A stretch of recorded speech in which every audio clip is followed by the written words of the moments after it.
Hi everyone, my name is Felipe. I'm a student at CCT College, and today just want to talk a little bit about our main project is the analysis of the information system. So on the introduction part of this project, we'll be talking about the agility methodology and software development life cycle. And on the agility we usually have an iterative and adaptive method. On the other hand, LCD is like quite harder. It's not as flexible as the agility, but is suitable for big projects, taking into account the big projects of our companies, and that might gonna take longer to be developed, and to make all safe is one of the good sides of it.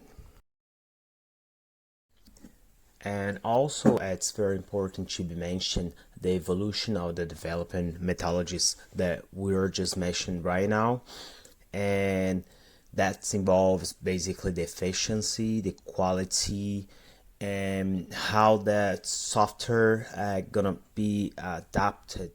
So in development options and methodologies, when we take the first process and count, it goes in a waterfall process. So initial analysis, system analysis, system design, programming, testing, implementation, and maintenance.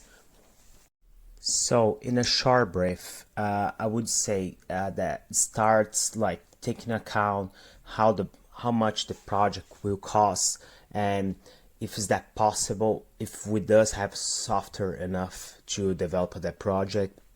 Then it go to the analysis, and it go to design that will be followed with the customer, and the customer will lead us at the point that we will know how to do the project. Now, when we look to the agile software development, there are a few things you must be taking into account. Despite the fact it's like very flexible, sometimes it cannot be 100% efficiently. If taking account is when it's that big project for a big company, that might need like be that we might gonna need a few processes that are very important to keep running that program or whatever the project is for a long time. And but the other hand, we have the intellectual approach with the people.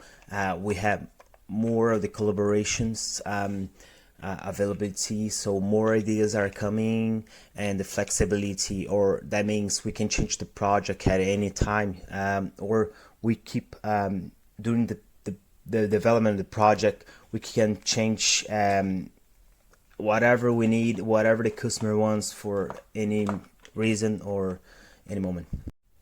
On the part that stands for potential techniques for providing a security, reliable, and scalable system, we must to have our security measures.